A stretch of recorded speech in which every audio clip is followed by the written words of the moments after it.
மாணவர்களே அனைவருக்கும் வணக்கம். மிஸ்ஸஸ் ராமனின் இனிய கணித மேக்ஸ் சேனலுக்கு உங்களை வரவேற்கிறேன். நான் உங்கள் மிஸ்ஸஸ் ராமன். இப்போ நம்ம பார்க்க போகிறது பயிற்சி 1.2பா. ஃபர்ஸ்ட் கணக்கு பாருங்கள். பின்வரும் கணங்களின் ஆதி எண்ணை காண்க. ஆதி எண் அப்படின்னா ஒன்றும் இல்லைப்பா, உறுப்புகளின் எண்ணிக்கை. உறுப்பு இருக்குன்னு எண்ணி பாருங்கள். 1 2 3 4 5 6 இருக்குதா? 6 தான் இந்த கேள்விக்கான விடை. அப்போ ஆதி எண் ஈக்குவல் டு 6 அப்படின்னு எழுதலாம். இல்லை ஆதி எண் என்பதை குறியீட்டில் என் ஆஃப் எம் அப்படின்னு எழுதலாம். என் ஆஃப் எம் ஈக்குவல் டு 6, அவ்வளோதான். அப்போ ஆதி எண் ஈக்குவல் டு 6 இப்படி எழுதினாலே ஓகே தான். இல்லை என் ஆஃப் எம் ஈக்குவல் டு 6 இப்படி எழுதணும். இந்த எம் அப்படின்னா எம் கணத்தை குறிக்குதுப்பா. என் ஆஃப் அப்படின்னா என்ன அர்த்தம்னா எண்ணிக்கை. என் ஆஃப் எம்னா எம்மில் உள்ள உறுப்புகளின் எண்ணிக்கை. எம் என்ற கணத்தில் உள்ள உறுப்புகளின் எண்ணிக்கை 6 அப்படின்னு அர்த்தம். இப்போ நீங்கள் வெறும் ஆதி எண் ஈக்குவல் டு 6ன்னு எழுதலாம், இல்லை வெறும் என் ஆஃப் எம் ஈக்குவல் டு 6ன்னு எழுதலாம். ரெண்டுமே எழுதணும்னு அவசியம் இல்லை, ஏதாச்சும் ஒன்று மட்டும் எழுதிக்கோங்க. இரண்டாம் கேள்வி பாருங்கள். P equal to X such that X equal to 3n + 2 n belongs to W மற்றும் x லெஸ் தென் 15 அப்படின்னு சொல்லியிருக்காங்க. இந்த ஆன்சர் தான்ப்பா கண்டுபிடிக்கணும். இந்த கணக்கில் பட்டியல் முறையில் கொடுத்துட்டாங்க. அப்போ எத்தனை உறுப்புகள் இருக்குன்னு ஜஸ்ட் எண்ணி மட்டும் எழுதிட்டோம். இது கன கட்டமைப்பு முறையில் இருக்குது. இப்படி இருந்தால் நம்மளால் எண்ணிக்கை கண்டுபிடிக்க முடியாது. இதை முதல்ல பட்டியல் முறைக்கு மாற்றணும், இந்த வடிவத்துக்கு மாற்றணும்.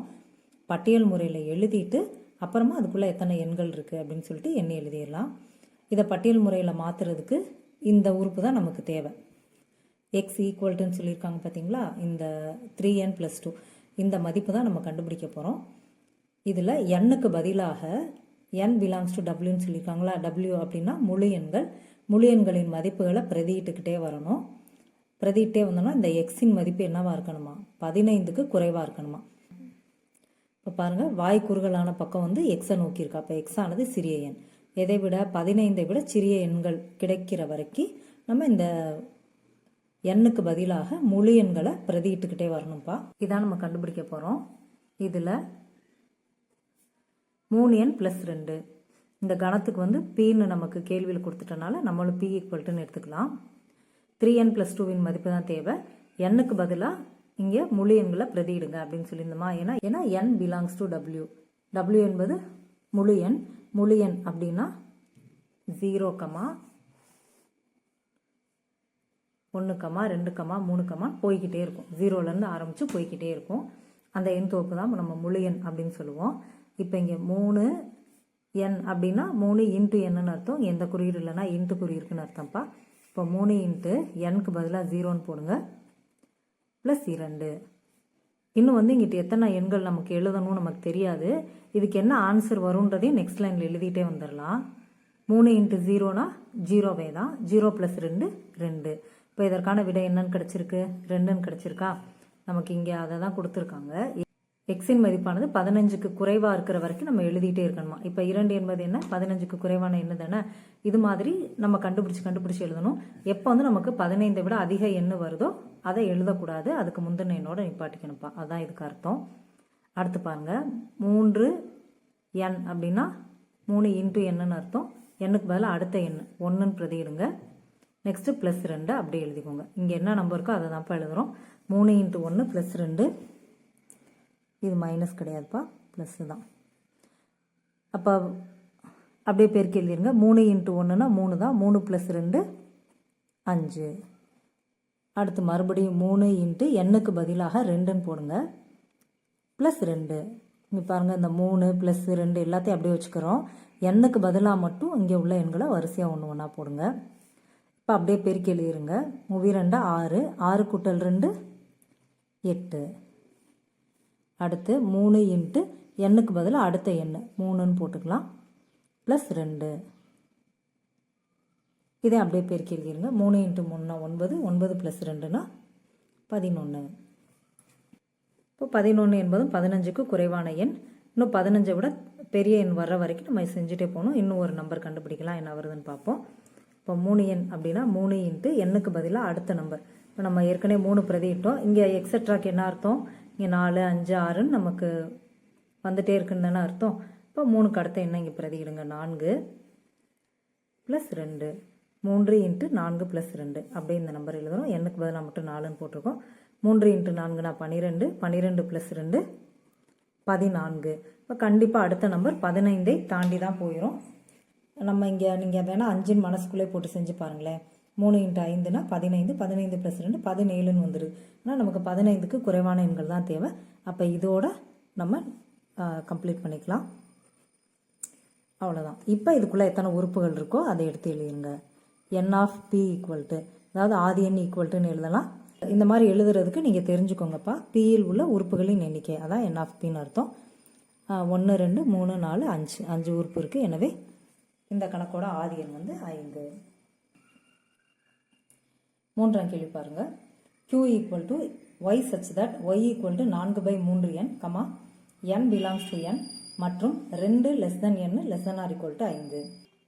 இங்கேயும் இந்த நம்பர் தான் நமக்கு முக்கியம். இதில் n-க்கு பதிலாக n belongs to என்ன சொல்லியிருக்காங்க? இயல் எண்களை பிரதியிட போகிறோம். அதில் எல்லா இயல் எண்களும் பிரதியிடக்கூடாதான். இங்கே சொல்லியிருக்காங்க பாருங்கள், 2 less than n less than or equal to 5. 2லிருந்து 5 வரை உள்ள இயல் எண்களை மட்டும் இங்கே பிரதியிட்டு என்ன எண்கள் வருதோ, என்ன விடை வருதோ அதை எழுதி அதற்கான ஆதி எண் கேட்டிருக்காங்க. இப்போ இந்த கணத்துக்கு க்யூன் கேள்வியில் பேர் கொடுத்துருக்கறனால நம்மளுக்கு க்யூன் எழுதிக்கலாம்ப்பா. 4/3 என்னன்னு தான் எழுதணும். 4/3 இன்ட்டு எண்ணுக்கு பதிலாக என்ன மதிப்பு போடணும்னு பாருங்கள். 2 less than n less than or equal to 5. இப்படின்னா என்ன அர்த்தம்? எண்ணின் மதிப்பானது இந்த 2க்கும் 5க்கும் நடுவில் இருக்குது. 2க்கும் 5க்கும் இடைப்பட்ட எண்களை எழுதணும் அப்படின்னு அர்த்தம். இதில் நமக்கு ஒரு குழப்பம் வரும். 2ஐயும் எழுதி 5ஐயும் எழுதி இடைப்பட்ட எண்கள் எழுதணுமா, இல்லை 2 5 விட்டுட்டு இடைப்பட்ட எண்கள் எழுதணுமான்னு குழப்பம் வரும் இல்லையா?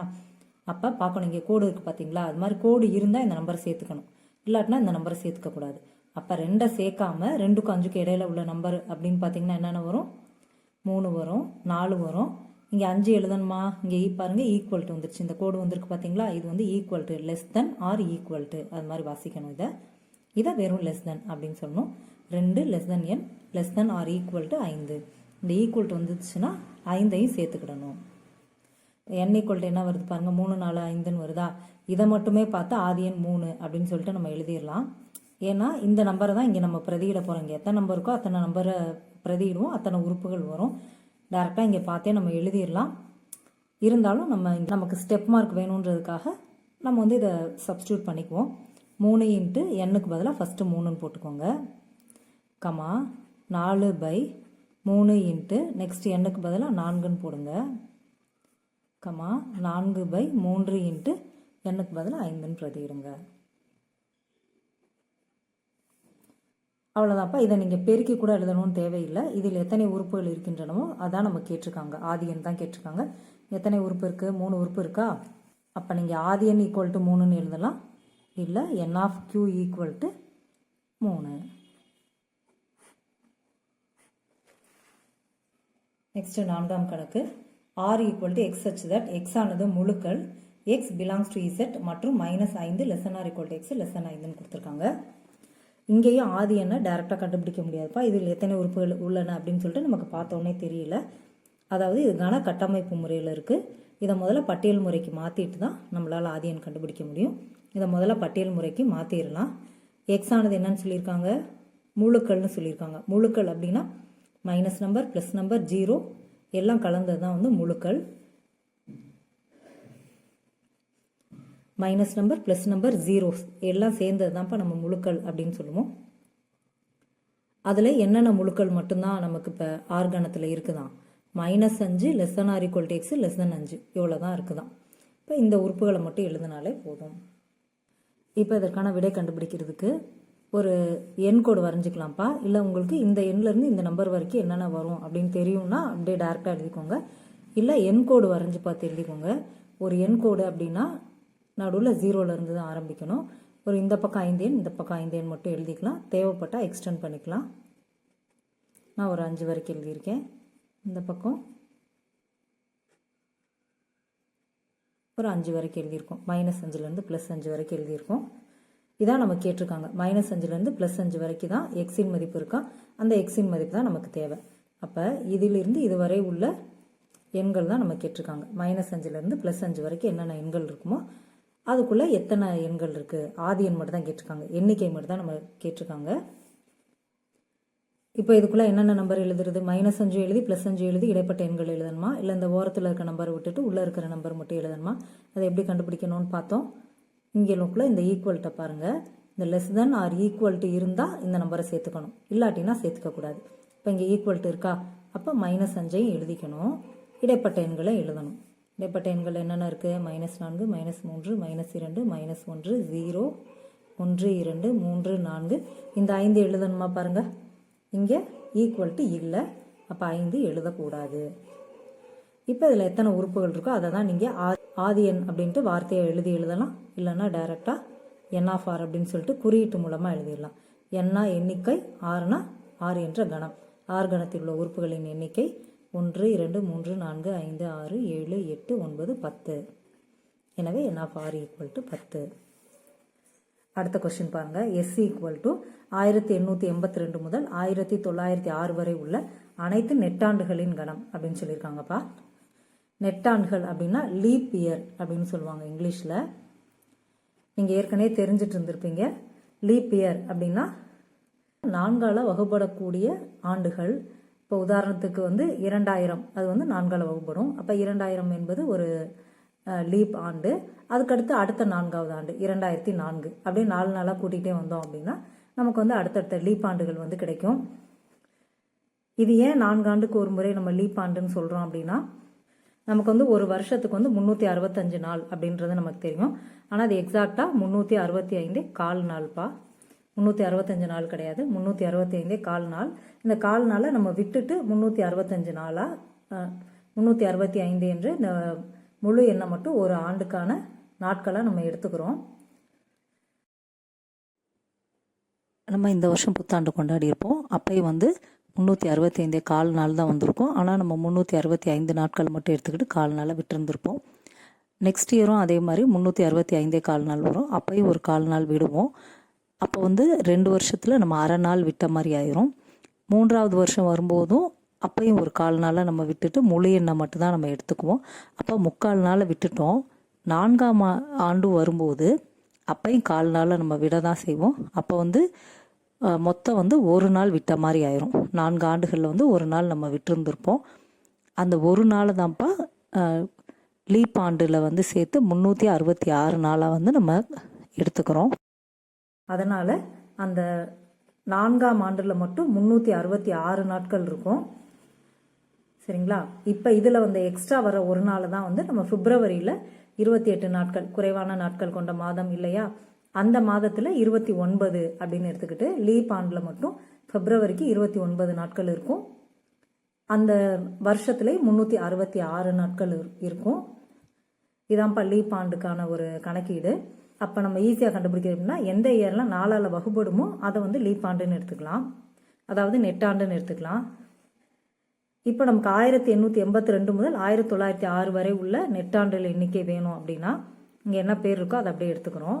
முதல்ல இது நெட்டாண்டா இல்லையா அப்படின்னு கண்டுபிடிச்சிட்டோம்னா அப்படியே இது கூட 4 நாளை கூட்டிகிட்டே போயிடலாம். இப்போ 1882 ஒரு நெட்டாண்டா லீப் ஆண்டா அப்படின்னு பார்க்கணும்னா இதை அப்படியே 4ஆல் வகுத்துருங்க. இப்படி பார்க்கலாம், நான் அப்படி டேரெக்டாக இப்படி டிவைட் பண்ணுறேன். இதை அப்படியே கேன்சல் பண்ணோம் அப்படின்னா ஒரு நாள் 4ன்னு வரும், இங்கே 4 16ன்னு வரும், மிச்சம் 2 இங்கே சேர்த்திங்கன்னா 28, 7 28, இங்கே 2 தான் இருக்குது. 2 4ஆம் வாய்ப்பாடில் வருமா? வராது. ஆனால் இங்கே எந்த நம்பர் இருந்தால் அது 4ஆம் வாய்ப்பாடில் வந்திருக்கும்? இங்கே 4ன்னு இருந்திருந்தால் என்ன இருந்திருக்கும்? ஒரு நாள் 4ன்னு வகுப்பட்டிருக்கும். இப்போ 1882 நெட்டாண்டு கிடையாது. ஆனால் என்ன நம்பர் போட்டோம்னா அது நெட்டாண்டா வருது? 1884ன்னு போட்டோம்னா அது 4ஆல் வகுப்பட்டுரும். இப்போ ஃபஸ்ட்டு நெட்டாண்டு என்னன்னு பார்த்தீங்கன்னா 1884, அதாவது இதுக்கு அடுத்து வர்ற ஃபஸ்ட்டு ஆண்டு பார்த்தீங்கன்னா. அடுத்த நெட்டாண்டு வேணும்னா இது கூட அப்படியே 4 கூட்டிக்கோங்க. அப்போ 1888ன்னு வரும். அடுத்த நெட்டாண்டு என்னன்னு பார்த்தீங்கன்னா இது கூட அப்படியே 4 கூட்டிக்கோங்க, 1892. அடுத்து இது கூட 4 கூட்டிக்கோங்க, 1896. அடுத்து நெக்ஸ்ட் இது கூட 4 கூட்டணும் அப்படின்னா 1900 வரும்ப்பா. 1900 அப்படின்னு எழுதக்கூடாது. ஏன்னா 1900 அப்படின்றது 100இன் மடங்குப்பா. 100இன் மடங்கு லீப் ஆண்டா இருக்க முடியாது. ஆனால் 400இன் மடங்கு லீப் ஆண்டா இருக்கலாம். உதாரணத்துக்கு 2000 அப்படின்னு எடுத்துக்கிட்டிங்கன்னா அது லீப் ஆண்டு. ஏன்னா 2000 400இன் மடங்கு, இது லீப் ஆண்டு. ஆனால் இது லீப் ஆண்டு கிடையாது. அதனால் 1900 எழுதக்கூடாதுப்பா. அதுக்கு அடுத்த அது கூட 4 கூட்டி அடுத்த 1904ன்னு எழுதிக்கலாம். இது கூட 4 கூட்டணும்னா 1908 ஆயிரும். ஆனால் நமக்கு 1906 வரை உள்ள ஆண்டுகளில் லீப் ஆண்டுகள் தான் நமக்கு தேவை. அப்போ இவ்வளோ தான். இதில் மொத்தம் எத்தனை உறுப்புகள் இருக்குது அப்படின்னு பார்த்தோம்னா 5 உறுப்புகள் இருக்கின்றன. எனவே n of s equal to 5. Next 2ஆம் கணக்கு பார்க்கலாம்ப்பா. பின்வரும் கணங்களில் எவை முடிவுறு கணம் எவை முடிவுறா கணம் என கூறுக அப்படின்னு சொல்லியிருக்காங்க. முடிவுறு கணம் அப்படின்னா ஒன்றும் இல்லை, ஒரு கணத்தின் உள்ள உறுப்புகள் முடிவுறு எண்ணிக்கையில் இருந்தால் அவை முடிவுறு கணம். அதாவது அதை எண்ணி உங்களால் சொல்ல முடிஞ்சிச்சுன்னா அது முடிவுறு கணம். இந்த கணம் பார்த்தீங்கன்னா அது முடிவுறு கணம். ஏன்னா இங்கே நம்மளால் எண்ணி சொல்ல முடியுதுல்ல, இதுக்குள்ளே 6 எண்கள் தான் இருக்குது, 7 எண்கள் தான் இருக்குது அப்படின்னு சொல்லிட்டு நம்மளால் எண்ணி சொல்ல முடிஞ்சிச்சுன்னா அது முடிவுறு கணம். எண்ணி சொல்ல முடியல, போய்கிட்டே இருக்குது அப்படின்னா அது முடிவுறா கணம். சரிங்களா, அவ்வளோதான். எக்ஸ் ஈக்குவல் டு தமிழகத்தில் உள்ள மாவட்டங்களின் கணம். தமிழகத்தில் எத்தனை மாவட்டம் இருக்குது நம்மளால் எண்ணி சொல்ல முடியும்ல, அப்போ இது என்ன கணம்? முடிவுறு கணம். இந்த கணம் 3 சுழி நா தான்ப்பா போடணும். 2 சுழி நா போட்டோம்னா கியூபுன்னு அர்த்தமாயிரும். அதனால் கண்டிப்பாக 3 சுழி நா போடுங்க. 2வது கணக்கு பாருங்கள். ஒய் ஈக்குவல் டு ஒரு புள்ளி வழி செல்லும் நேர்கோடுகளின் கணம். ஒரு புள்ளி வழி செல்லும் நேர்கோடுகள் நேர்கோடுகளை நம்மளால் எண்ண முடியும் அப்படின்னா அது முடிவுறு கணம். எண்ண முடியலை அப்படின்னா முடிவுறா கணம். இதான் ஒரு புள்ளின்னு வச்சுக்கோங்க. இந்த புள்ளி வழியை நம்மளால் எத்தனை நேர்கோடுகள் வரைய முடியும்? இந்த மாதிரி ஒரு நேர்கோடு வரையலாம், இந்த மாதிரி ஒரு நேர்கோடு வரையலாம், இந்த மாதிரி ஒரு நேர்கோடு வரையலாம், இந்த மாதிரி ஒரு நேர்கோடு வரையலாம், அடுத்து இப்படி வரையலாம், இந்த மாதிரி வரையலாம்,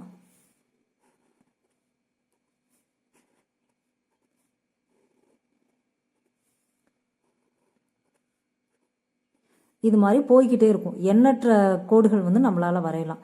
நீங்கள் எவ்வளோ கோடு போட்டாலும் இந்த கேப்பில் நம்ம எவ்வளோ கோடுகள்னாலும் போடலாம். இப்போ ஒரு புள்ளி வழியாக செல்லக்கூடிய நேர்கோடுகளை நம்ம எண்ண முடியாது, எண்ணற்ற நேர்கோடுகள் வரும். எனவே 2ஆம் கேள்வி முடிவுறாக்கணம் இல்லை முடிவிலாக்கணம் எப்படின்னாலும் எழுதிக்கலாம். 3ஆம் கேள்வி பாருங்கள். a equal to X such that X belongs to Z மற்றும் எக்ஸ் லெஸ் தென் 5.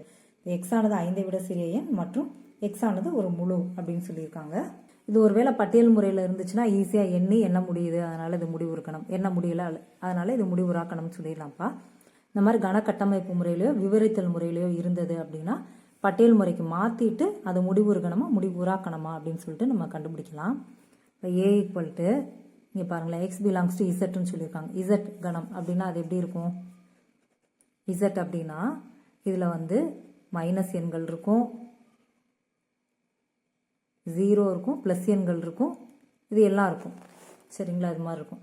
அது 3 எக்ஸட்ரான்னு போய்கிட்டே இருக்கும். மைனஸ் நம்பர்ஸ், 0 ப்ளஸ் நம்பர்ஸ் எல்லாம் சேர்ந்த கணம் தான் முழு. எல்லாம் சேர்ந்த ஒரு எண் தொகுப்பை தான் நம்ம முழு அப்படின்னு சொல்லுவோம், முழுக்கள் அப்படின்னு சொல்லுவோம். அப்போ இங்கே முழுக்கள் தான் எழுதணுமா? அந்த முழுக்கள்ல எது வரைக்கும் எழுதுனா போதுமா? எக்ஸ் ஆனது லெஸ் தென் 5, 5க்கு குறைவான முழுக்கள் மட்டும் எழுதணுமா? இப்போ 5க்கு குறைவான முழுக்கள்னா என்னென்ன வரும்? 4 வருமா? 4, 3, 2, 1, 0. இங்கே பாருங்கள், இசட் என்ற கணத்தில் 0வை தாண்டியும் சிறிய எண்கள் இருக்கின்றன. 0க்கு அடுத்த சிறிய எண் என்ன பாருங்கள்? -1 இருக்கா?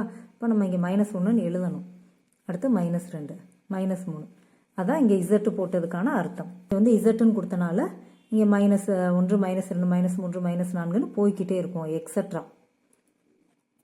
அப்போ இங்கே எக்ஸட்ரான்னு வந்துருச்சு பார்த்தீங்களா? இப்போ இதனால் இந்த கணத்தை நம்மளால் எண்ண முடியாது. எனவே இந்த கணம் முடிவுறா கணம். 4ஆம் கணக்கு பாருங்கள். b equal to X such that x² - 5x + 6 equal to 0, X belongs to n அப்படின்னு சொல்லியிருக்காங்கப்பா. அதாவது நமக்கு ஒரு இருபடி சமன்பாடு கொடுத்துருக்காங்க. இதன் தீர்வு தான் b கணம்னு சொல்லியிருக்காங்க.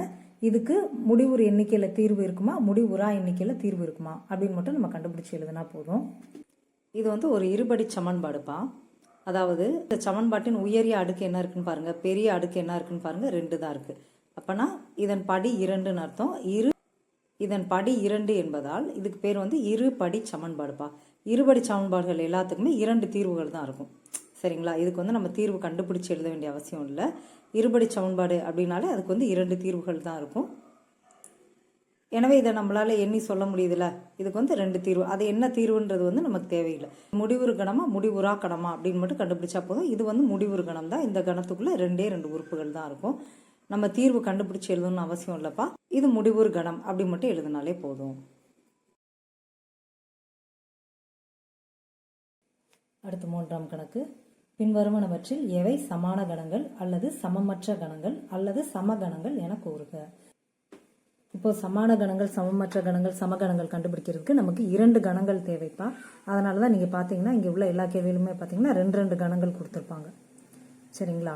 இப்போது சமான கணம் அப்படின்னா இந்த கணத்தையும் பார்க்கணும். இரண்டிலையும் உள்ள உறுப்புகளின் எண்ணிக்கை மட்டும் சமமாக இருந்தால் அவை சமான கணங்கள். அதோட சமமற்ற கணங்கள் அப்படின்னா உறுப்புகளின் எண்ணிக்கை சமமாக இல்லை அப்படின்னா சமமற்ற கணங்கள். சமகணங்கள் அப்படின்னா இங்கே எத்தனை உறுப்புகள் இருக்கின்றனவோ அதே எண்ணிக்கையிலான உறுப்புகள் தான் இங்கே இருக்கணும். அதோட இங்கே என்னென்ன உறுப்புகள் இருக்கோ அதே உறுப்புகளே இங்கே இருக்கணும். சமகணம் அப்படின்னா இந்த 2 கணங்களின் எண்ணிக்கை மட்டும் இல்லை, உறுப்புகளும் சமமாக இருக்கணும். அப்படி இருந்தால் அவை வந்து சமகணங்கள். அப்புறம் இவை சமகணங்களா, சமான கணங்களா, சமமற்ற கணங்களான்னு கண்டுபிடிக்கிறதுக்கு நம்ம வந்து இது எல்லாத்தையுமே வந்து பட்டியல் முறையில் எழுதிக்கணும். ஃபர்ஸ்ட் கணக்கில் ஏ ஈக்குவல் டு என்னன்னு கொடுத்துருந்தாங்க, ஆங்கில உயிரெழுத்துக்களின் கணம்னு சொல்லியிருந்தாங்களா. ஆங்கில உயிரெழுத்துக்கள் அப்படின்னா நமக்கு தெரியும் ஏ, இ, ஐ, ஓ, யு ஆகிய இந்த 5 எழுத்துக்கள் தான் ஆங்கில உயிரெழுத்துக்கள். ஏ கணத்தை பட்டியல் முறையில் எழுதிட்டோம். அடுத்து பி கணம் பாருங்க, வவ்வல் என்ற சொல்லில் உள்ள எழுத்துக்களின் கணம். இந்த சொல்லில் உள்ள எழுத்துக்களை அப்படியே பட்டியல் முறையில் எழுத போறோம்ப்பா. இங்க என்னென்ன எழுத்துக்கு பாருங்க, V, O, W, E, L. இதை பட்டியல் முறையில் எழுதும்போது நம்ம ஏற்கனவே 1.1ஆம் பயிற்சியில் பார்த்துருக்கோம். இதில் உள்ள எழுத்துக்களை பட்டியல் முறையில் எழுதணும் அப்படின்னா இதில் உள்ள எழுத்துக்களை அப்படியே கமான்னு போட்டு எழுதிடலாம். ஏற்கனவே வந்த எழுத்து வந்தால் மட்டும் திரும்ப எழுதக்கூடாது. இங்கே பாருங்க விஓ, டபிள்யூஇஎல் எதுவுமே ரிப்பீட் ஆகலை. இப்போ இதை அப்படியே எழுதிடலாம்.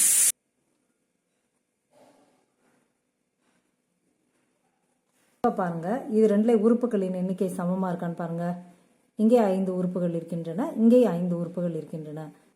இப்போ உறுப்புகளின் எண்ணிக்கை சமமாக இருந்துச்சு அப்படின்னா அவை சமான கணங்கள். இப்போ உறுப்புகளின் எண்ணிக்கை சமமாக இருக்கிறது அப்படின்னு சொல்லிட்டு நம்ம வார்த்தையில் எழுத தேவையில்லை. என் ஆஃப் ஏ உள்ள உறுப்புகளின் எண்ணிக்கை அது வந்து என் ஆஃப் ஏன்னு எழுதிக்கலாம் தானே. அதுவும் பியில் உள்ள உறுப்புகளின் எண்ணிக்கை அதாவது என் ஆஃப் பியும் சமமாக இருக்கிறது. எனவே ஏயும் பியும் சமான கணங்கள். 2வது கேள்வி பாருங்க. C equal to 2, 3, 4, 5. D equal to x such that x belongs to W 1 less than x less than 5 அப்படின்னு சொல்லியிருக்காங்க. சீனா என்னன்ட்டு அவங்களே கொடுத்துட்டாங்க. அப்போ சி வந்து நம்ம அப்படியே எழுதிக்கலாம். இதை நம்ம பட்டியல் முறையில் எழுதணும். இது வந்து நமக்கு கன கட்டமைப்பு முறையில் இருக்குது. இதை பட்டியல் முறையில் எழுதணும் அப்படின்னா 1 less than x less than 5 அப்படின்னா என்ன பார்த்தோம், 1லேருந்து 5 வரைக்கும் உள்ள எண்கள் எழுதணும். இதில் 1 எழுதணுமா 5 எழுதணுமா அப்படின்றத எப்படி கண்டுபிடிக்கிறது, இங்கே ஈக்குவல்ட்டு இருக்கான்னு பார்க்கணும். அதாவது இங்கே ஒரு கோடு இருக்கான்னு பார்க்கணும். கோடு இருந்தால் 1 எழுதணும், இல்லாட்டினா எழுதக்கூடாது. இப்போ 1லேருந்து 5 வரைக்கும் எழுத போகிறோம். இங்கே கோடு இல்லாதனால 1 எழுதக்கூடாது. அடுத்து உள்ள எண்ணிலேருந்து மட்டும் எழுதுங்க. 2, 3, 4. இங்கே 5க்கு கோடு இருக்கான்னு பாருங்கள், இல்லை. அப்போ 4ஓட நிப்பாட்டிக்கணும். இப்போ சி கணமும் டி கணமும் கிடச்சிருச்சு. சி கணத்தின் உறுப்புகள் எத்தனை இருக்குன்னு பாருங்கள். சி கணத்தில் மொத்தம் 4 உறுப்புகள் இருக்கின்றன. டி கணத்தில் என் ஆஃப் டியில் வந்து 3 உறுப்புகள் தான் இருக்குது. அப்போ எண்ணிக்கை கூட என்னவா இல்லை, 2 கணத்துக்கும் சமமாக இல்லை. அப்போ N of C is not equal to N of D. எனவே இவை சமமற்ற கணங்கள் அல்லது எனவே சியும் டியும் சமமற்ற கணங்கள்.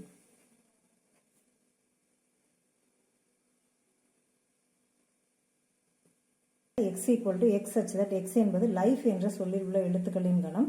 y equal to f, i, l, e. இங்கே வந்து y கணம் பட்டியல் முறையில் கொடுத்துட்டாங்க. x கணம் வந்து கன கட்டமைப்பு முறையில் இருக்குது. இதை பட்டியல் முறையில் மாற்றிட்டு சமகணமா, சமான கணமா, சமமற்ற கணமான்னு பார்த்துடலாம்.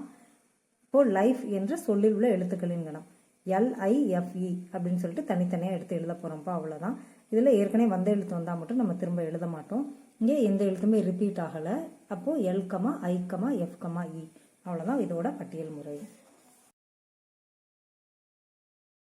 ஒய்னா என்னன்னு அவங்களே கேள்வியிலே கொடுத்துட்டாங்க.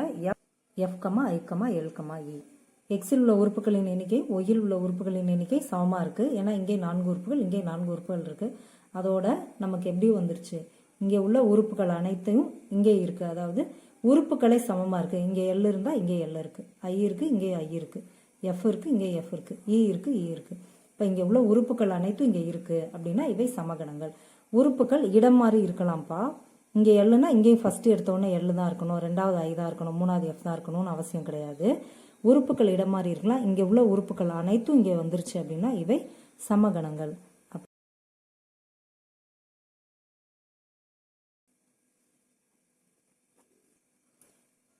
நெக்ஸ்ட் 4ஆம் கேள்வி. g = x such that x ஒரு பகா எண் 3 x 23, h = x such that x என்பது 18 வகு எண்கள் அப்படின்னு கொடுத்துருக்காங்க. இது வந்து கணக்கட்டமைப்பு முறையில் இருக்குது. நம்ம முதல்ல இதை வந்து பட்டியல் முறையில் எழுதிக்கலாம். g = பகா எண்கள் between 3 and 23, அதாவது 3க்கும் 23க்கும் இடைப்பட்ட பகா எண்கள். அதை தான்ப்பா இங்கே எழுத போகிறோம். இப்போ இங்கே 3க்கு வந்து இங்கே கோடு இருக்குதான்னு பாருங்கள். 3 பக்கத்தில் இங்கே லெசனில் கோடு இல்லை. அப்போ 3 நம்ம எழுதக்கூடாது. இங்கேயும் கோடு இல்லை, அப்போ 23 எழுதக்கூடாது. 3க்கும் 23க்கும் இடையில இருக்கக்கூடிய பகா எண்கள் மட்டும் எழுதுங்க. 3க்கு அடுத்து 4 என்பது பகு எண். பகா எண்ணா உங்களுக்கே தெரியும். ஒன்னாலேயும் தன்னாலேயும் மட்டும் வகுப்படக்கூடிய எண்கள் பகா எண்கள். அதாவது ஒன்றாம் வாய்ப்பாட்டிலையும் தன்னோட வாய்ப்பாட்டில் மட்டும் வரக்கூடிய எண்கள் வந்து பகா எண்கள். மற்ற அனைத்து எண்களும் பகு எண்கள்ப்பா. 1 என்ற எண் வந்து பகு எண்ணும் அல்ல, பகா எண்ணும் அல்ல. அதன்படி நீங்கள் 4ன்னு பார்த்தீங்கன்னா அது வந்து 1ஆம் வாய்ப்பாடு 4ஆம் வாய்ப்பாடு போக 2ஆம் வாய்ப்பாடில் வந்துடும். எனவே அது பகு எண். அப்போ அதன்படி எதெல்லாம் பகா எண்ணுன்னு பார்த்தீங்கன்னா 3க்கு அடுத்த பகா எண் 5. ஏன்னா 5 1ஆம் வாய்ப்பாடுலையும் தன்னோட வாய்ப்பாடாகி 5ஆம் வாய்ப்பாடில் மட்டும் வரும். அதுக்கடுத்த பகா எண் பார்த்தீங்கன்னா 7. அதுக்கடுத்த பகா எண் 9ன்னு எழுதிடக்கூடாது. 9 1ஆம் வாய்ப்பாடு 9ஆம் வாய்ப்பாடு போக 3ஆம் வாய்ப்பாடில் வந்துடும். அடுத்த பகா எண் வந்து 11 தான். அதுக்கடுத்த பகா எண் 13, 17, 19. அதுக்கடுத்த பகா எண் வந்து 23 தான் வரும். நமக்கு இங்கே 23க்குள்ளே தான் எழுத சொல்லியிருக்காங்க. 23 எழுத சொல்லலை, இங்கே கோடு கொடுக்கல. அப்போ அவ்வளோதான்.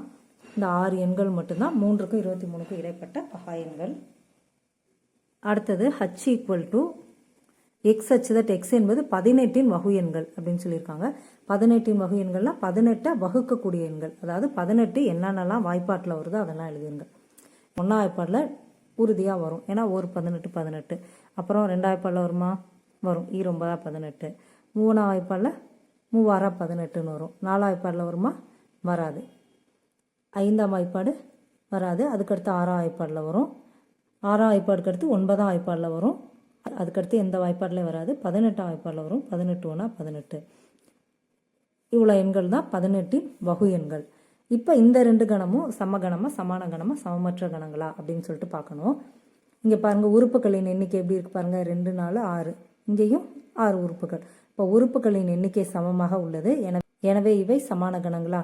இன்னொன்று, உறுப்புகளும் சமமாக இருந்துச்சுன்னா அவை சமகணங்களாக கருதப்படும். அதனால் உறுப்புகள் சமமாக இருக்கான்னு செக் பண்ணிக்கோங்க. உறுப்புகள் சமமாக இல்லை, ஆனால் உறுப்புகளின் எண்ணிக்கை மட்டும் சமமாக இருக்குது. அப்போ n(g) = n(h) ஈக்குவல் டு 6ன்னு வேணால் எழுதிக்கோங்க. 6ன்னா இந்த எண்ணிக்கை n(g)ன் எண்ணிக்கையும் n(h)ன் எண்ணிக்கையும் சமமாக உள்ளது. அதுவும் 6 என்று உள்ளது. எனவே ஜியும் ஹச்சும் சமான கணங்கள். எண்ணிக்கை மட்டும் சமமாக இருந்துச்சு அப்படின்னா அவை சமான கணங்கள். அடுத்தது 4ஆம் கணக்கு. பின்வருவனவற்றில் எவை வெற்று கணம், எவை ஓருறுப்பு கணம் என காண்க அப்படின்னு சொல்லியிருக்காங்க. நமக்கு இந்த பேர்ல இருந்தே நமக்கு தெரிய வரும். வெற்று கணம் அப்படின்னா உறுப்புகளே இல்லாத கணம். ஓருறுப்பு கணம் அப்படின்னா ஒரே ஒரு உறுப்பு கொண்ட கணம்.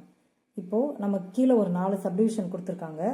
இது எல்லாத்தையுமே வந்து நம்ம பட்டியல் முறையில் மாற்றினா மட்டும்தான் நம்மளால் இது என்ன வகையான கணம் அப்படின்னு சொல்லிட்டு கண்டுபிடிக்க முடியும். சி கணம் மட்டும் பட்டியல் முறையிலே கொடுத்துட்டாங்க. அதனால் நம்ம இதை மட்டும் ஒன்றும் பண்ண தேவையில்லை. மற்ற 3 வந்து நம்ம பட்டியல் முறைக்கு மாற்றிட்டு என்ன வகையான கணம் அப்படின்றத கண்டுபிடிச்சிடலாம்.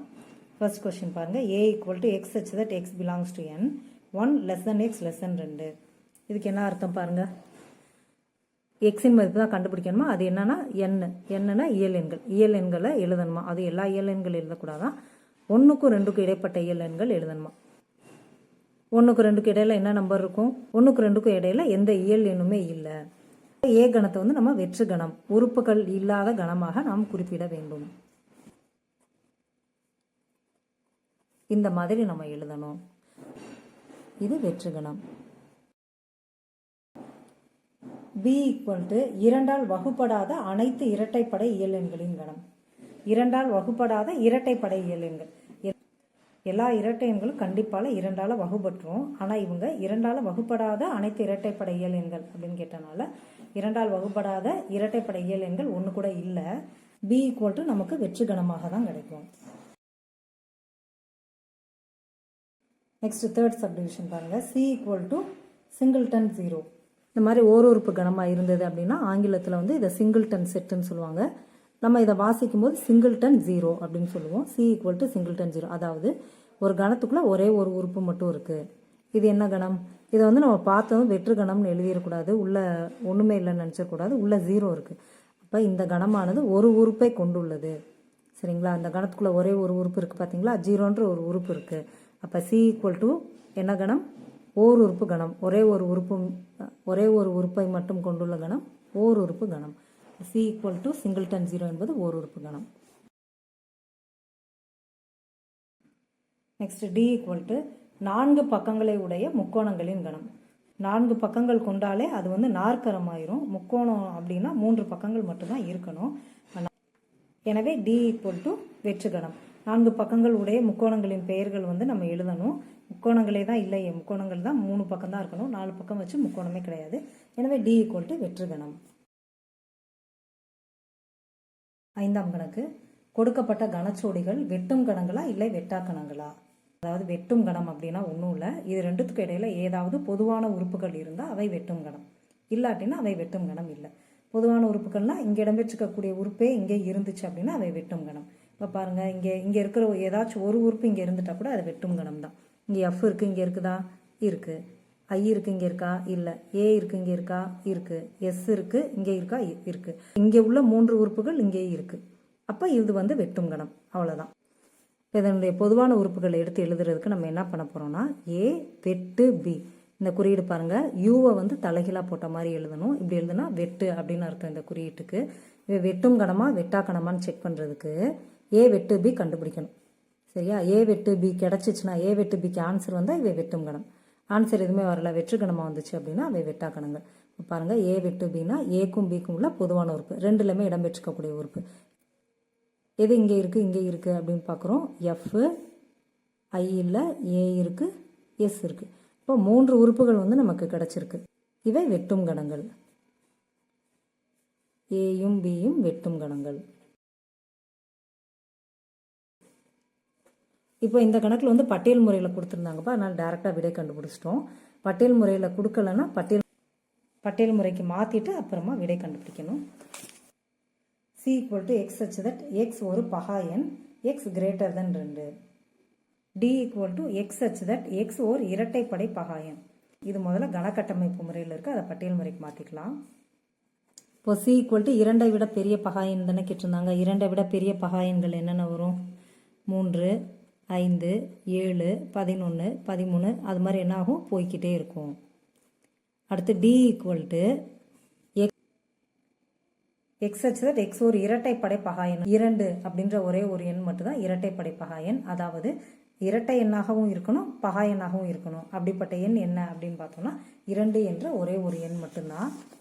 இப்போ இந்த 2 என்ற இந்த ஒரு எண் மட்டும்தான் இரட்டைப்படை பகா எண். இப்போ பாருங்கள், இவை இரண்டும் வெட்டும் கணங்களா வெட்டா கணங்களான்ட்டு சி வெட்டு டி கண்டுபிடிங்க. வெட்டுனா என்ன பண்ணணும்? ரெண்டுலேயும் ஏதாவது பொதுவான உறுப்புகள் இருக்குதான்னு பார்க்கணும். அதாவது இங்கே இடம்பெற்றிருக்கக்கூடிய ஏதாவது உறுப்பு இங்கே இருக்குதான்னு பாருங்கள். இருக்குதா?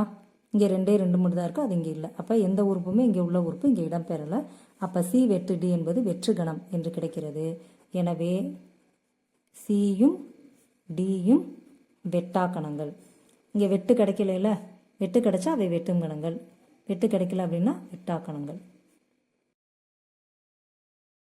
E equal to x such that x என்பது 24இன் காரணி மற்றும் f equal to x such that x ஆனது 3இன் மடங்கு, x less than 30. இது வந்து கணக்கட்டமைப்பு முறையில் இருக்குது, நம்ம பட்டியல் முறைக்கு மாற்றிக்கலாம். E equal to அப்படின்னு போட்டுக்கோங்க. 24இன் காரணி அப்படின்னா 24 என்னென்ன வாய்ப்பாட்டிலலாம் வருதோ அதை ஃபுல்லாக எழுதிருங்கப்பா, அவ்வளோதான். 24 என்னென்ன வாய்ப்பாட்டில் வரும்? 1ஆம் வாய்ப்பாட்டில் வரும், 2ஆம் வாய்ப்பாட்டில் வரும், அடுத்து 3ஆம் வாய்ப்பாட்டில் வருமா? வரும். 3 8 24ன்னு வரும்ல.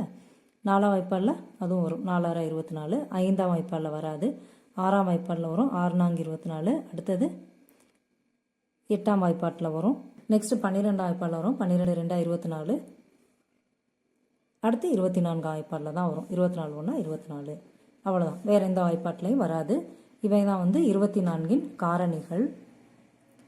நெக்ஸ்ட்டு எஃப் ஈக்குவல் நெக்ஸ்ட் பாருங்கள், எஃப் ஈக்குவல் டு எக்ஸ் எக்ஸட் எக்ஸ் ஆனது 3 மடங்கு எக்ஸ் லெஸ் தென் 30. 3 மடங்குன்னு சொல்லியிருக்காங்க. 3 மடங்கு அப்படின்னா 3ஆம் வாய்ப்பாட்டில் வரக்கூடிய நம்பர். 1 3 3 2 3 6 3 9 அப்படி எழுதுவோம்ல, அந்த எண்கள் மட்டும் எழுதணும்.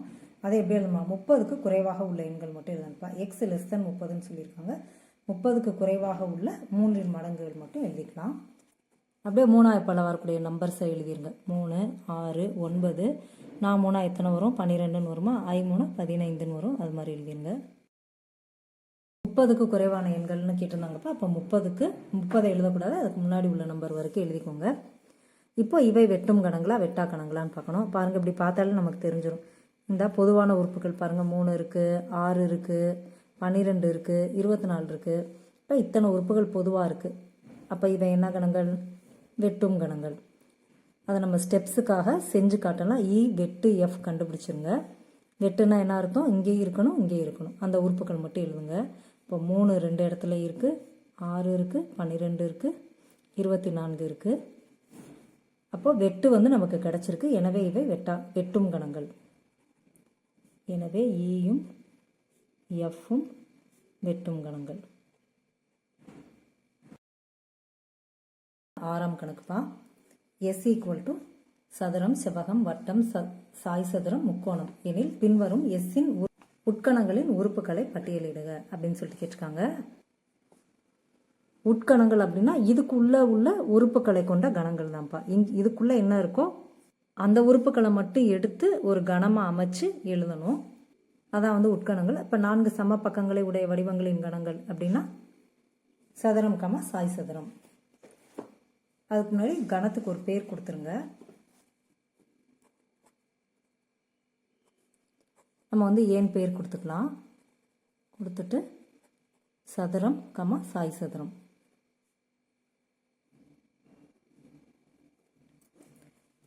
ரெண்டுத்துக்குமே 4 பக்கங்கள் சமமாக தான் பார்க்கும். ஆனால் சாய் சதுரத்துக்கு மூளை விட்டங்கள் சமமாக இருக்காது, சதுரத்துக்கு வந்து மூளை விட்டங்கள் சமமாக இருக்கும். அதோட இங்கே 4 கோணங்களும் 90 டிகிரி இருக்கும், இங்கே 90 டிகிரி இருக்காது. அதான் ரெண்டுத்துக்கு வித்தியாசம். 2வது கணக்கு, ஆரங்களை உடைய வடிவங்களின் கணம்.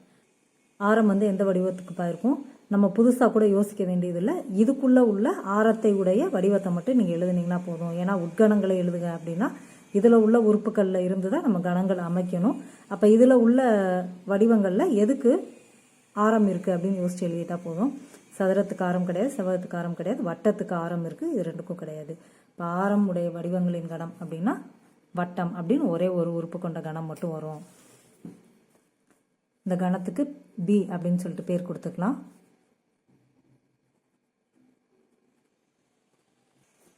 உட்கோணங்களின் கூடுதல் 180 டிகிரியாக உடைய வடிவங்களின் கணம். அதாவது எந்த வடிவத்துக்கு உள்ளே இருக்கக்கூடிய கோணங்களை கூட்டினா 180 டிகிரி வரும் அப்படின்னு கேட்குறாங்க. நமக்கு தெரியும் முக்கோணத்துக்கு உள்ளே இருக்கிற கோணங்களை கூட்டினா 180 கிடைக்கும், வேற எந்த வடிவத்துக்கும் அது கிடைக்காது. அப்போது இதற்கான விடை முக்கோணம். இந்த கணத்துக்கு சீன் பெயர் கொடுத்துட்டு முக்கோணம் அப்படின்னு எழுதிடலாம். அடுத்து 4வது சப்டிவிஷன், 5 பக்கங்களை உடைய வடிவங்களின் கணம். 5 பக்கங்களை உடைய வடிவங்கள் அப்படின்னா ஐங்கோணம், ஐங்கரம் அப்படின்னு சொல்லிட்டு நம்ம எழுதிடக்கூடாதுப்பா. இதுக்குள்ள உள்ள 5 பக்கங்களை உடைய வடிவங்கள் தான் எழுதணும். இதுக்குள்ள பாருங்க 5 பக்கங்கள் கொண்ட வடிவங்கள் இருக்கா. சதுரம் செவ்வகம் 4 பக்கம் தான் இருக்கு, வட்டத்துக்கு பக்கங்களே கிடையாது, சாய் சதுரத்துக்கு 4 பக்கம், முக்கோணத்துக்கு 3 பக்கம் தான் இருக்கு. அப்போ 5 பக்கங்களை கொண்ட வடிவங்கள் நமக்கு இங்கே இல்லை. இப்போ 5 பக்கங்களை உடைய வடிவங்களின் கணம் அப்படின்னா நம்ம வெற்று கணம் அப்படின்னு சொல்லிட்டு போடணும். அதுக்கு டீன் பெயரிட்டுக்குவோம். டி ஈக்குவல் டு வெற்று கணம். நெக்ஸ்ட் 7ஆம் கணக்கு பாருங்க. ஏ ஈக்குவல் டு ஏ கமா கன அடைப்புக்குறி ஏ கமா பி எனில் ஏயின் எல்லா உட்கணங்களையும் எழுதுக அப்படின்னு சொல்லிட்டு கேட்டிருக்காங்க. இதான்ப்பா ஏ கணம் கொடுத்துருக்காங்க. கொடுத்துட்டு ஏயின் உட்கணங்களை எழுதுக அப்படின்னு சொல்லியிருக்காங்க. இப்போ நம்ம ஏயின் உட்கணங்கள் அப்படின்னு எழுதிக்கலாம். ஏயின் உட்கணங்கள் அப்படின்னா இந்த ஏ கணத்துக்குள்ளே இருக்கக்கூடிய உறுப்புகளை கொண்ட கணங்கள் தான்ப்பா உட்கணங்கள். அப்போ இதுக்குள்ளே இருக்கிற உறுப்புகளை வச்சு நம்ம கணம் அமைக்கணும். எப்படி எப்படியெல்லாம் கணங்கள் அமைக்கலாம்? ஃபஸ்ட்டு ஒரு உறுப்பையாக எடுத்து அதுக்கு அடைப்பு குறி போட்டுட்டிங்கன்னு வைங்களேன், அது ஒரு கணமாயிரும்ல. இப்போ பாருங்கள், ஏ மட்டும் எடுத்துக்கிட்டு ஏக்கு இப்படி ஒரு அடைப்பு குறி போட்டுறோம். அப்போ என்ன ஆகுது? உறுப்பு கணம் நமக்கு கிடச்சிருக்கு. இந்த ஒரே ஒரு உறுப்பை கொண்ட ஒரு கணம் கிடச்சிருக்கு. இங்கே அடைப்பு குறி ஏக்கம் அப்படின்னு போட்டாங்கன்னா இது மொத்தத்தையும் ஒரே நம்பராக ஒரே உறுப்பாக நம்ம கருதிக்கணும்ப்பா. அப்போ இப்போ எப்படி ஏ ஒரு உறுப்பு ஒரே ஒரு நம்பர் அப்படின்னு சொல்லிட்டு அதுக்கு தனியாக அடைப்பு குறி போட்டோமோ, இது மொத்தமும் சேர்த்து ஒரு நம்பர் ஒரு உறுப்பு அப்படின்னு நினச்சிக்கோங்க. இப்போ இதை மட்டும் தனியாக அடைப்பு குறிக்குள்ளே எழுதிக்க போகிறோம், ஏ கமா பி. சரிங்களா? இப்போது இந்த நம்பருக்கு மட்டும் தனியாக அடைப்பு குறி போட்டுக்கோங்க, இந்த நம்பருக்கு தனியாக அடைப்பு குறி போட்டுக்கோங்க. மொத்தமே இங்கே 2 உறுப்பு தான் இருக்குது. இங்கே 3 உறுப்பு இருக்குதுன்னு நம்ம நினைக்கக்கூடாது. 2 உறுப்புகள் தான் இருக்குது. ஒரு உறுப்பாக எடுத்து எழுதி அடைப்பு குறி போட்டோம். அப்புறம் 2 உறுப்பாக எடுத்து எழுதணும். இருக்கிறதே 2 உறுப்பு தான் இருக்குது. அப்போ அந்த 2ஐயுமே எடுத்து எழுதிக்கோங்க. எழுதி கண்டிப்பாக அடைப்பு குறி போட்டுருங்க. கடைசியில் ஒரு வெற்று கணம் ஒன்று கண்டிப்பாக போட்டுருங்கப்பா. அனைத்து கணத்துக்குமே வெற்று கணமானது ஒரு உட்கணமாக அமையும். அப்போ நம்ம உட்கணம்னு எடுத்து எழுதும்போது ஒரு உறுப்புக்காக தனியாக அடைப்பு குறி போட்டு எழுதுங்க, 2 உறுப்புக்காக போட்டு எழுதுங்க, 3 உறுப்புக்காக போட்டு எழுதுங்க. அப்படி எழுதும்போது நமக்கு ஒரு கட்டத்தில் இந்த கேள்வியே ஒரு உட்கணமாக அமையும். அப்புறம் ஒரு வெற்று கணம் போட்டுருங்க. இதை ஃபர்ஸ்ட் உறுப்பா இதை 2வது உறுப்பான்னு போட்டு ஒரு கணம் அமைக்கிறேன்னு அமைக்கக்கூடாதுப்பா. நீங்கள் உறுப்புகளை இடமாறி போட்டாலும் அது ஒரே கணமாக தான் கருதப்படும். அதனால் உறுப்புகளை இடமாற்றி ஒரு கணத்தை அமைக்காதீங்க. எனவே இந்த கணத்துக்கு 4 உட்கணங்கள் கிடச்சிருக்கு. நீங்கள் உங்களுக்கு கேள்வியை பார்த்ததுமே இதுக்கு எத்தனை உட்கணங்கள் நமக்கு கிடைக்கும் அப்படின்னு கண்டுபிடிக்கணும்னு நினச்சிங்க அப்படின்னா இதுக்கு ஃபார்முலா இருக்குப்பா. ஃபார்முலா என்ன அப்படின்னா 2n. இந்த ஃபார்முலா பயன்படுத்திங்கன்னு வைங்களேன், அனைத்து உட்கணங்களின் எண்ணிக்கை 2n. இந்த ஃபார்முலாவில் எண்ணுக்கு பதிலாக இங்கே உறுப்புகளின் எண்ணிக்கை போடுங்க. இங்கே எத்தனை உறுப்பு இருக்குது? 2 உறுப்பு தான் இருக்குது. அப்போ எண்ணுக்கு பதிலாக நீங்கள் 2 அப்படின்னு போட்டிங்கன்னா 2 எவ்வளோ? 2 × 2 = 4. இப்போ 4 உட்கணங்கள் கிடைக்கும் அப்படின்னு சொல்லிட்டு நம்ம புரிஞ்சுக்கலாம். ஒருவேளை இங்கே நமக்கு 3 உறுப்புகள் இருந்தது அப்படின்னா 2 × 3 அதாவது 8 உட்கணங்கள் கிடைக்கும் அப்படின்னு சொல்லிட்டு நம்ம தெரிஞ்சுக்கலாம். நெக்ஸ்ட் 8வது கேள்வி. 8th கொஸ்டின் பாருங்கள். பின்வருவனவற்றின் அடுக்கு கணத்தை காண்க அப்படின்னு சொல்லிட்டு நம்ம கீழே 4 சப்டிவிஷன் கொடுத்துருக்காங்க. ஒன்று பார்த்துடலாம். A = A, B. இதுதான் ஃபஸ்ட்டு கணம்ப்பா, ஃபஸ்ட்டு சப்டிவிஷன். இப்போ நமக்கு ஏயின் அடுக்கு கணம் தானே கேட்டிருக்காங்க. அடுக்கு கணம் என்பதை P(A) என்று குறிப்பிட வேண்டும். P அப்படின்னா பவர். இங்கிலீஷில் நமக்கு அடுக்கு கணம் அப்படின்னா பவர் செட் அப்படின்னு பேருப்பா. அதனால் P(A) அப்படின்னா பவர் செட் ஆஃப் A. ஏயின் அடுக்கு கணம் அப்படின்னு அர்த்தம். அடுக்கு கணத்தை நம்ம P(A) அப்படின்ற குறியீடால் குறிப்பிடுவோம். நீங்கள் அடுக்கு கணம் கேட்டாலும் உட்கணங்கள்னு கேட்டாலும் ஒரே விடை தான்ப்பா, ஒரே ஆன்சர் எழுதுங்க. ஒரே ஒரு சின்ன டிஃபரன்ஸ் தான் அது லாஸ்ட்டில் பார்ப்போம். அப்போ உட்கணங்களுக்கு நம்ம என்ன எழுதணும், அதையே நீங்கள் எடுத்து எழுதுங்க. ஃபஸ்ட்டு என்ன பண்ணோம், ஒரு உறுப்புக்காக அடைப்பு குறி போட்டோமா, அதே மாதிரி எழுதிக்கோங்க. ஏக்கு மட்டும் அடைப்பு குறி போட்டுக்கோங்க, பிக்கு மட்டும் போட்டுக்கோங்க. ஒரு உறுப்பையாக தனித்தனியாக எழுதியாச்சு. அப்புறம் 2 உறுப்பாக சேர்த்து எழுதணும். இருக்கிறதே 2 உறுப்பு தான் இருக்குது. அப்போ 2ஐயும் சேர்த்து எழுதிருங்க. பாருங்கள், கேள்வியே ஒரு கட்டத்தில் கிடச்சிருச்சா? கேள்வியே கிடச்சிருச்சு அப்படின்னா இதோட முடிஞ்சிருச்சுன்னு அர்த்தம். லாஸ்ட்டில் ஒரு வெற்று கணம் போட்டுருங்க. ஏன்னா வெற்று கணமானது எல்லா கணங்களுக்கும் உட்கணமாக அமையும். வெற்று கணம் மறக்காமல் போட்டுருங்க. இதான்ப்பா உட்கணங்கள். ஆனால் நம்ம அடுக்கு கணம் தானே தேவை நமக்கு. அடுக்கு கணம் அப்படின்னா உட்கணங்களை உள்ளடக்கிய கணம் அப்படின்னு அர்த்தம். இப்போ உட்கணங்கள்லாம் எழுதிட்டோமா, இது எல்லாத்தையும் உள்ளடக்கி ஒரு அடைப்பு குறி போட்டிங்க அப்படின்னா அதுதான் அடுக்கு கணம். சரியா? இந்த வெளியில் இருக்க இந்த பெரிய அடைப்பு குறி போடாமல் எழுதுனீங்கன்னா அது உட்கணம். அடுக்கு கணம் கேட்டாங்கன்னா வெளியில் ஒரு பெரிய அடைப்புக்குறி கண்டிப்பாக போடணும்.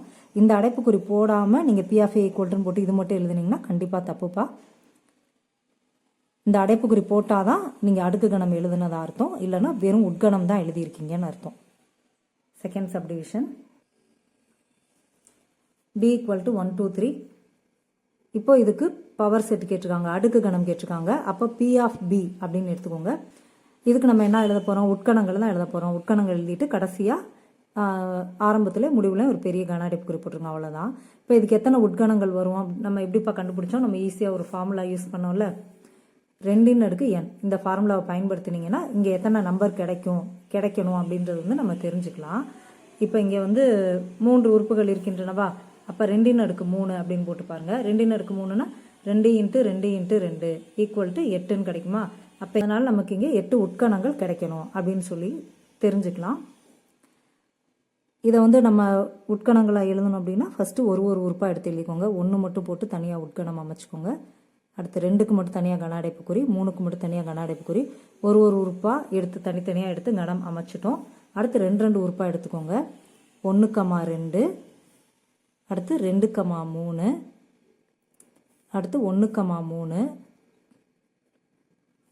மறுபடியும் 2,1, 3,1 அப்படி எழுதக்கூடாதுப்பா. 1,2நாலும் 2,1நாலும் ஒரே அர்த்தம் தான். உறுப்புகளை இடமாற்றி ஒரு கணமாக அமைச்சிடாதீங்க. இப்போ 2 உறுப்புகளாக சேர்த்து எடுத்தோன்னா இந்த மாதிரி 3 விதமாக மட்டும்தான் எடுக்க முடியும், அவ்வளோதான். அடுத்து 3 நம்பராக சேர்த்து ஒரு கணம் அமைங்க. 3 நம்பராக சேர்த்தோம் அப்படின்னா கேள்வியே தான் நமக்கு கிடச்சிரும். 1,2,3 அப்போ கேள்வியே எடுத்து எழுதியாச்சு. மறுபடியும் 3,2,1 இல்லை 2,1,3 அது மாதிரி உறுப்புகளை இடமாற்றி ஒரு கணம் அமைக்கக்கூடாது. இப்போ கேள்வியே வந்துருச்சு அப்படின்னா அதுக்கடுத்து ஒரு வெற்று கணம் போட்டுருங்க. இப்போ நம்ம உட்கணங்கள் தான் கண்டுபிடிச்சிருக்கோம். இந்த உட்கணங்கள் எல்லாத்தையும் உள்ளடக்கி ஒரு பெரிய கன அடைப்புக்குறி போட்டிங்கன்னா அதான் அடுக்கு கணம். இப்போ பாருங்கள் நமக்கு என்ன ஆன்சர் வந்துச்சு? 8 தானே வந்துச்சு. 8 கணங்கள் இருக்குதான்னு செக் பண்ணிடுங்க.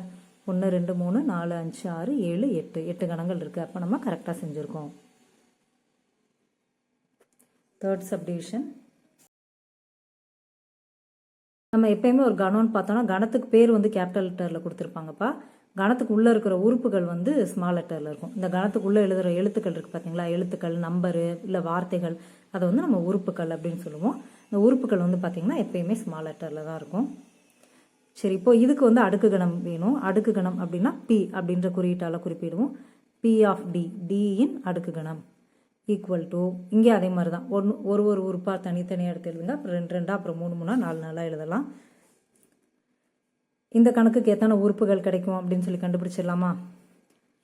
ஃபார்முலா வந்து 2n, 2n இங்கே n மதிப்பு எத்தனை உறுப்புகள் இருக்கோ அதான் n மதிப்பு. இங்கே 4 உறுப்புகள் இருக்குது. அப்போ 2n 4, 2n 4 அப்படின்னா 2 × 2 × 2 × 2 பெருக்கினோம் அப்படின்னா 16 என்று கிடைக்கும். அப்போ இந்த கணக்குக்கு நமக்கு 16 உட்கணங்கள் கிடைக்கும். ஃபஸ்ட்டு பாருங்கள், ஒரு உறுப்பாக தனித்தனியாக எடுத்து கன அடைப்புக்குறி போட்டுக்கலாம்.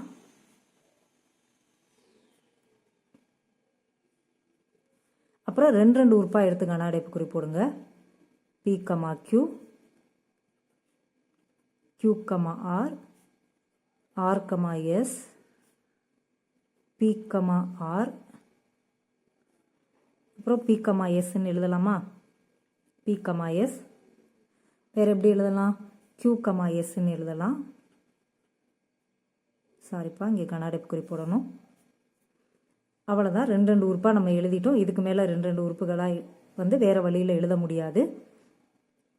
அடுத்து 3 உறுப்பாக எழுதுங்க. PQR, PQS. இந்த 2 எழுத்தையே முதல் எழுத்தாக வச்சு எழுதிக்கலாம். PQR, PQS.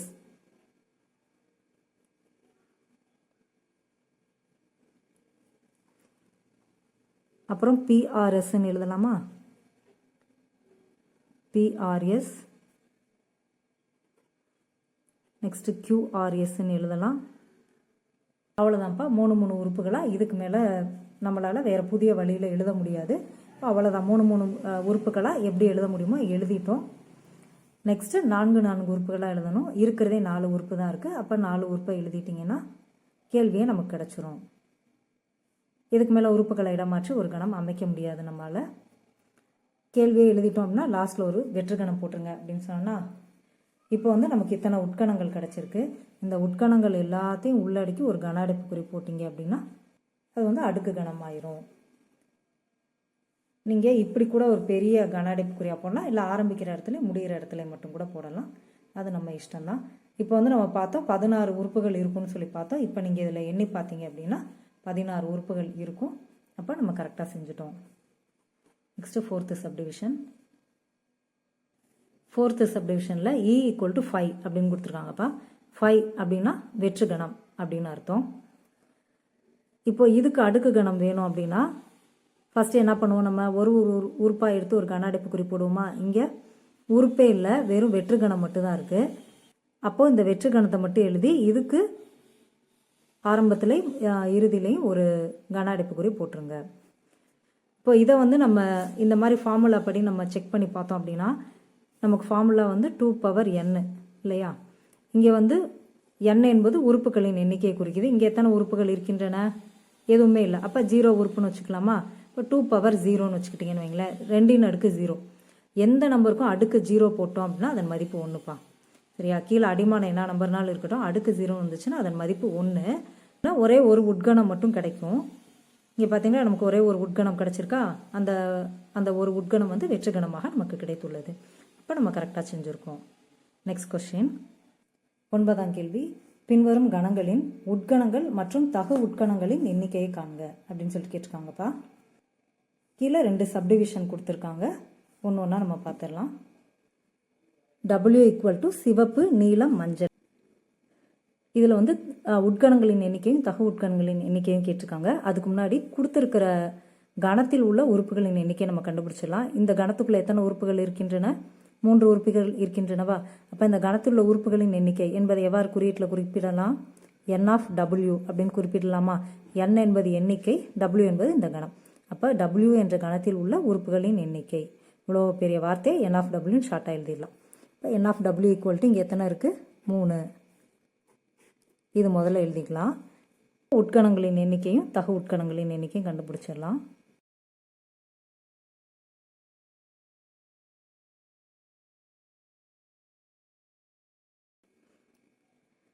உட்கணங்களின் எண்ணிக்கை அப்படின்னா ஒன்றும் இல்லைப்பா.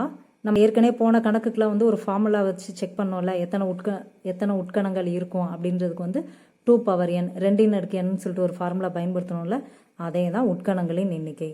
உட்கணங்களின் எண்ணிக்கைக்கான ஃபார்முலா 2ன் அடுக்கு n. இதை குறியீட்டில் n(p) என்றும் எழுதுவார்கள். இப்போ n(p) அப்படின்னா p(a) அடுக்கு கணம், n(p)னா அடுக்கு கணத்தில் உள்ள உறுப்புகளின் எண்ணிக்கை. அது எவ்வளவு? 2ன் அடுக்கு n. சரியா? அப்போ உட்கணங்களின் எண்ணிக்கைன்னு எழுதலாம், இல்லை அடுக்கு கணத்தில் உள்ள உறுப்புகளின் எண்ணிக்கை. அடுக்கு கணத்துக்குள்ள உள்ள உறுப்புகளை வந்து நம்ம உட்கணங்கள்னு தானே சொல்லுவோம். இங்கே 2ன் அடுக்கு n. n-இன் மதிப்பு என்ன கொடுத்துருக்காங்க பாருங்க, 3ன்னு கொடுத்துருக்காங்களா. n(w) ஷார்ட்டாக நம்ம இங்கே ஃபார்முலாவில் n-ன்னு கொடுத்துருக்காங்கப்பா. n-இன் மதிப்பு வந்து 3. இப்போ 2ன் அடுக்கு 3 அப்படின்னா என்ன அர்த்தம்? 2 × 2 × 2ன்னு வருமா? 2 × 2 × 2ன்னா 8. இதான் வந்து உட்கணங்களின் எண்ணிக்கை. தகு உட்கணங்களின் எண்ணிக்கைன்னா ஒன்றும் இல்லை, இதே ஃபார்முலா 2 பவர் n எழுதிட்டு -1 அது மட்டும் சேர்த்துக்கோங்க. இது ஏன் இந்த -1 போடுறோம் அப்படின்னா, இதுக்கு நம்ம இந்த கணத்தை எடுத்துக்குவோம். இது வந்து நம்ம உட்கணங்களை தான் நம்ம எழுதியிருக்கோம். இவை அனைத்துமே D-இன் உட்கணங்கள் தான். இதில் இந்த கேள்வியவே எழுதியிருக்கோம் பார்த்தீங்களா. இது மட்டும் விட்டுட்டு மிச்சத்தை எழுதணும்னா அதை வந்து தகு உட்கணம் அப்படின்னு சொல்லுவோம். அப்போ இந்த உறுப்பை மட்டும் கழிக்கணும். அதான் இந்த ஃபார்முலாவில் -1 அப்படின்னு சேர்த்துக்கிறோம். 2ன் அடுக்கு n போட்டப்போ நமக்கு என்ன ஆன்சர் வந்துச்சு? 8ன்னு வந்துச்சா. 8 - 1 = 7. இங்கே நீங்கள் திரும்ப பிரதியிடலாம் தேவையில்லை, டேரெக்டாக ஆன்சர் எழுதி விடை கண்டுபிடிச்சிடலாம். Next subdivision x = x² such that x belongs to n, x² < ≤ 100 அப்படின்னு கொடுத்துருக்காங்கப்பா. இங்கே வந்து கன கட்டமைப்பு முறையில் இருக்குது. இப்போ இதை முதல்ல பட்டியல் முறைக்கு மாற்றிடலாம். x = கன அடைப்புக்குறி. பட்டியல் முறை அப்படின்னா உறுப்புகளை தனித்தனியாக எழுதி கமான்னு போட்டு எழுதணும். அதான் பட்டியல் முறை. x² such that x belongs to n அப்படின்னு கொடுத்துருக்காங்க. அதாவது இங்கே வந்து நமக்கு x²-இன் மதிப்பு தான் தேவையா. x²-இன் மதிப்பில் x-இன் மதிப்பானது n-இல் இருக்கிறது அப்படின்னு சொல்லியிருக்காங்க. x² < ≤ 100. அதாவது ஒன்றும் இல்லைப்பா, ஒரு நம்பரை ஸ்கொயர் பண்ணணும். ஸ்கொயர் பண்ணி வர நம்பரை பூரா எழுதணும். அதன் மதிப்பு 100க்கு குறைவாக இருக்கணும். அவ்வளோதான். சிம்பிளாக சொன்னால் 1² 2² 3² 4² அது மாதிரி எழுதுங்க. அவ்வளோதான். 1² என்ன அர்த்தம்? 1 × 1ன்னு பிரியுமா? 1². இப்போ 1 × 1ன்னா 1. 2² அப்படின்னா 2 × 2 = 4.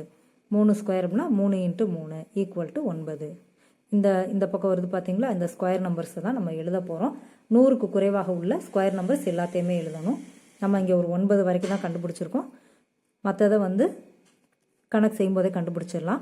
இப்போ 1²-இன் மதிப்பு 1, 2²-இன் மதிப்பு 4, 3²-இன் மதிப்பு 9. அதே மாதிரி 4²-இன் மதிப்பு அப்படின்னு பார்த்தீங்கன்னா 16ன்னு வரும். 5²-இன் மதிப்புனா 25, 6²-இன் மதிப்பு அப்படின்னா 6 × 6 36, 7²-இன் மதிப்புனா 7 × 7 49, 8²-இன் மதிப்புனா 8 × 8 64, 9²-இன் மதிப்புனா 81, 10²-இன் மதிப்புனா 10 × 10 100. இங்கே வந்து ஈக்குவல் டு கொடுத்துருக்காங்க. அப்போ 100ஐயும் சேர்த்துக்கணும். இப்போது பட்டியல் முறையில் கண்டுபிடிச்சாச்சு. இப்போ இதிலிருந்து எண்ணின் மதிப்பு கண்டுபிடிங்க. என் ஆஃப் எக்ஸ் ஈக்குவல் டு இல்லை ஜஸ்ட் என் ஈக்குவல் டு இங்கே எத்தனை உறுப்புகள் இருக்கின்றன எண்ணி பார்த்தோன்னா 10 உறுப்புகள் இருக்கின்றன. இப்போது உட்கணங்களின் எண்ணிக்கையும் தகு உட்கணங்களின் எண்ணிக்கையும் கண்டுபிடிச்சிடலாம்.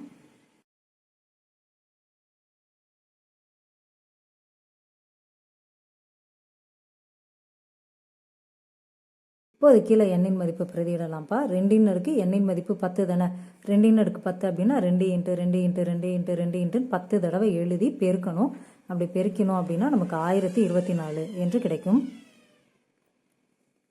அதே மாதிரி தகு உட்கணங்களின் எண்ணிக்கை அப்படின்னா 2 அடுக்கு எண் -1. இந்த -1 வந்து இந்த மேலே அடுக்கில் போட்டுறாதீங்கப்பா. 2 அடுக்கு எண் மதிப்பில் -1. இப்போ -1 வந்து இப்படி நடுவில் வரணும், மேலே எழுதிடாதீங்க, அடுக்கில் வரக்கூடாது. இப்போ 2 அடுக்கு எண்ணின் மதிப்பு 1024ன்னு கிடச்சிச்சா. 1024 - 1 ஈக்குவல் டு 1023. 10வது question. N of A equal to 4 எனில் என் ஆஃப் பி ஆஃப் ஏயை காண்க. இந்த 10ன் கீழே உள்ள 3மே வந்து முக்கியமான 2 மார்க் கொஸ்டின்ஸ் தான். என் ஆஃப் ஏ கொடுத்துருக்காங்க, என் ஆஃப் பி ஆஃப் ஏ வந்து கேட்டிருக்காங்க. என் ஆஃப் ஏவின் மதிப்பு 4, என் ஆஃப் பி ஆஃப் ஏயின் மதிப்பு நம்ம போன கணக்கிலே பார்த்தோம்.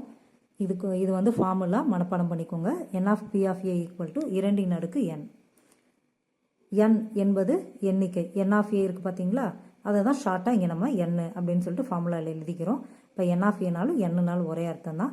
எண்ணுக்கு பதிலாக 4 என்று பிரதியிட வேண்டும். 2 அடுக்கு எண் என்றால் 2 அடுக்கு 4 ஈக்குவல் டு 2 அடுக்கு 4னா என்ன பார்த்தோம், 2 4 வாட்டி எழுதி பெருக்கணும். 2 × 2 × 2 × 2 2 4 4 2 8 8 2 16. இப்போ என் ஆஃப் பி ஆஃப் ஏவின் மதிப்பு 16. இது ஃபஸ்ட்டு சப்டிவிஷன். செகண்ட் பார்க்கலாம். Second subdivision. N of A equal to 0 எனில் என் ஆஃப் பி ஆஃப் ஏயை காண்க. இதுவும் போன கணக்கு மாதிரியே தான். என் ஆஃப் ஏ கொடுத்துருக்காங்க, என் ஆஃப் பி ஆஃப் ஏ வந்து கண்டுபிடிக்கணும். என் ஆஃப் பி ஆஃப் ஏவின் மதிப்பு நமக்கு தெரியும், 2 அடுக்கு என் ஈக்குவல் டு 2 அடுக்கு இங்கே எண்ணின் மதிப்பு 0ன்னு கொடுத்துருக்காங்களா, அப்போ 0ன்னு போட்டுக்கோங்க. 2 அடுக்கு 0 எந்த நம்பருக்கும் அடுக்கு 0 போட்டோம் அப்படின்னா அதன் மதிப்பு 1.